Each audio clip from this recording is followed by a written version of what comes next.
주님의 공생의 사역의 열매 역시도 교회였습니다. 오순절 성령강림 사건의 결과도 교회였고요. 사도 바울이 그리고 사도 베드로가 그의 성령의 충만함으로 말씀을 선포하고 난 결과물도 바로 하나님의 교회였습니다. 그런 교회가 이 땅에 소망이 되지 못하고 있어요. 한국에서 요즘 교회에 대해서 무엇이라고 말하는지 아십니까? 예수는 남고 교회는 가라. 이것이 이 땅의 사람들이 교회를 향해서 부르짖는 것입니다. 예수는 내가 믿을만한데 교회 다니는 니네들 보니까 내가 도무지 신뢰할 수 없다. 그러니 예수는 남고 교회는 가라. 이런 손가락질을 교회가 받고 있어요. 이민교회는 어떤지요? 제가 섬겨보니까 이민교회 안에도 그런 안타까움들이 계속해서 터져나오고 있습니다. 교회가 점점 더 그 힘을 잃어가고 그 능력을 잃어가고 있는 것입니다. 이렇게 점점 더 능력을 잃어가고 그 소망이 되지 못하는 교회의 회복을 위해서 무엇이 필요할까요? 어떻게 하면 하나님의 교회가 회복되어지며 그 소망을 회복할 수 있을까요? 그 소망의 회복은 바로 우리 주님이 주신 사명을 붙드는 것입니다. 그것이 무엇입니까? 우리를 통해서 그 십자가의 복음을 우리의 가정 가운데서, 우리의 삶 가운데서, 우리의 직장과 비즈니스 가운데서 그것을 전하는 것이에요. 그런데 그것을 전하기에 우리의 삶이 참으로 연약하다는 것입니다. 그것을 전할 수 없는 능력의 사람이 우리가 된다는 것을 우리 스스로 잘 알고 있어요. 그렇다면 어떻게 그 사명을 우리가 또 이 올랜도 제2장로교회가 감당할 수 있을까요? 오늘 사도 바울은 고린도 교회를 향해서 그 비결을 가르쳐주고 있는 것입니다. 그것이 무엇이라고요? 날마다 내 약함을 고백하는 것입니다. 하나님, 내가 주의 복음에 도무지 합당하지 않은 자입니다. 그럼에도 불구하고 주님이 나를 불러주셨으니 나의 약함을 사용하여 주십시오. 그렇게 기도하기 시작할 때 하나님이 저와 여러분들을 사용하신다는 것입니다. 뿐만 아니라 하나님이신 분이 이 땅에 오셔서 우리를 사랑하셨어요. 도무지 사랑할 수 없는 인간인 우리를 사랑하셨어요. 버러지 같은 우리 인생을 사랑하셨어요. 그것도 그저 사랑하신 것이 아니라 그분의 몸을 십자가에 주시기까지 우리를 사랑하셨어요. 그리고 그분의 그 십자가로 말미암아 이 땅에 교회를 남겨놓으셨어요. 그리고 그 교회를 향해서 나의 유일한 소망이라고 말씀하고 계세요. 그렇다면 우리의 삶 가운데 우리가 그 교회를 사랑하는 것이 합당하다는 것입니다. 사랑하는 성도 여러분, 저와 여러분들이 그 사명을 놓치지 마시기를 주님의 이름으로 축원드립니다. 오늘 말씀을 짐 엘리엇의 이야기로 시작했습니다. 그의 인생에 꿈이 있었어요. 어린 날 그는 하나님이 주신 마음으로 선교를 향한 사명을 마음에 품었습니다. 그의 꿈은 그 에콰도르 오지의 사람들에게 하나님의 복음을 전해서 그 땅에서도 하나님을 예배하는 그날을 소원하며 이 짐 엘리엇과 4명의 친구들이 그 땅에 들어간 것입니다.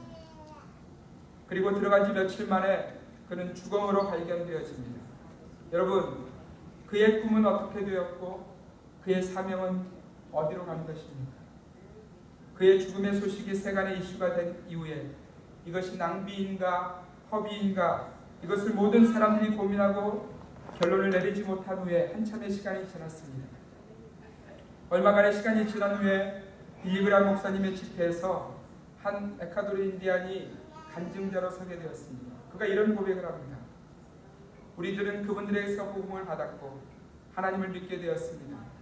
이 젊은이들의 희생이 아니었다면 우리는 아직도 그렇게 살고 있을 것입니다.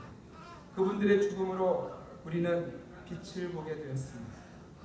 하나님이 주신 사명 앞에서 29살의 한 젊은이가 너무나도 무력하고 연약한 모습으로 그의 허리춤에는 그 자신을 충분히 지킬 수 있는 총이 있었지만 그 강함을 내려놓고 그 영혼들을 향한 사랑함으로 더할 수 없는 약함으로 생명을 드렸더니 하나님께서 그 백성들 가운데서 복음의 열매를 만들어 놓으신 것입니다. 사랑하는 성도 여러분, 이 짐 엘리엇의 약함이 오늘 우리가 읽었던 본문의 바울의 삶과 너무나 닮아 있지 않습니까?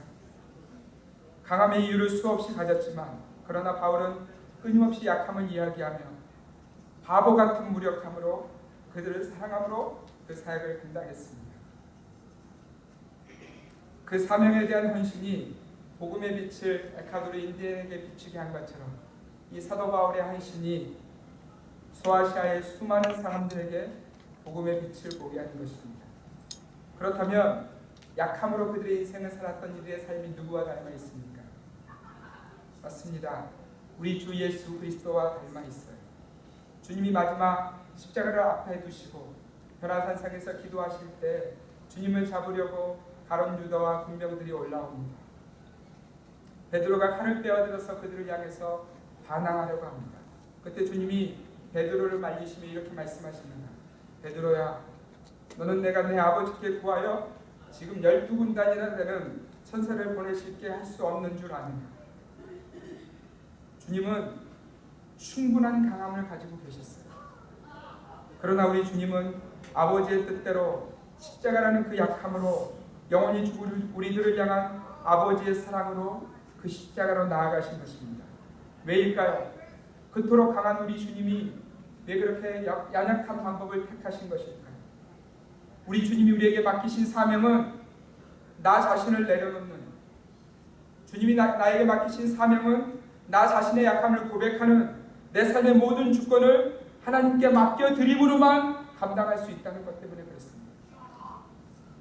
사명은 예수님처럼 지극한 사랑을 가지고 자신의 모든 주권을 하나님께 맡겨드릴 때 감당할 수 있다는 것입니다. 사랑하는 올랜도 제1장로교회 성도 여러분, 여러분의 교회는 지금 우리 주님이 우리에게 맡기신 그 사명을 붙들고 계시는지, 또 여러분은 하나님께서 여러분의 교회 가운데 맡기신 그 사명을 어떻게 감당하려고 하십니까?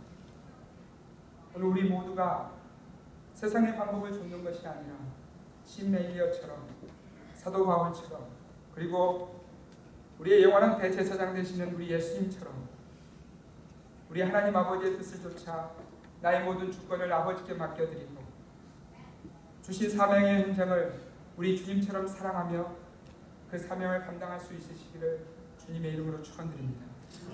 여러분의 가정이 그 사명의 현장입니다. 여러분의 직장이 그 사명의 현장이에요. 여러분의 비즈니스가 그 사명의 현장입니다. 여러분의 이 교회가 바로 사명의 현장입니다. 우리가 그 사명의 현장 가운데서 다른 것으로 여러분들을 증명하지 마세요. 우리 주님처럼 하나님 나를 도우시옵소서. 하나님 나를 이끌어 주시옵소서. 우리가 그렇게 기도하며 우리 하나님 아버지를 의지하기 시작할 때 우리 너무 부족하지만, 우리 너무 연약하지만 시멜리어처럼, 사도 바울처럼, 우리 예수님처럼 우리 역시도 넉넉히 주님 주신 사명을 감당하는 인생이 되어질 것을 저는 확신합니다. 여러분은 그것을 믿으십니까? 아멘. 아멘. 우리 함께 찬송했으면 좋겠는데요.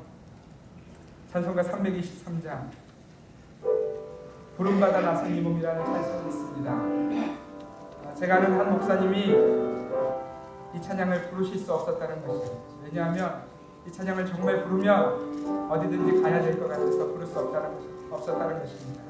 그런데 어느 날 주님이 그 인생 가운데 이렇게 터치하시고 난 이후에 하나님 나를 사용하십시오. 그가 그렇게 고백했다는 얘기를 들으면서 저 역시도 이 찬양을 끊임없이 고백하고 있습니다. 하나님, 나를 부르시는 곳이라면 내가 어디든지 가겠습니다. 주님과 함께 가겠습니다. 그렇게 고백하는 찬양입니다. 우리 다 같이 자리에서 일어나셔서 우리의 마음을 내서 찬송하도록 하겠습니다.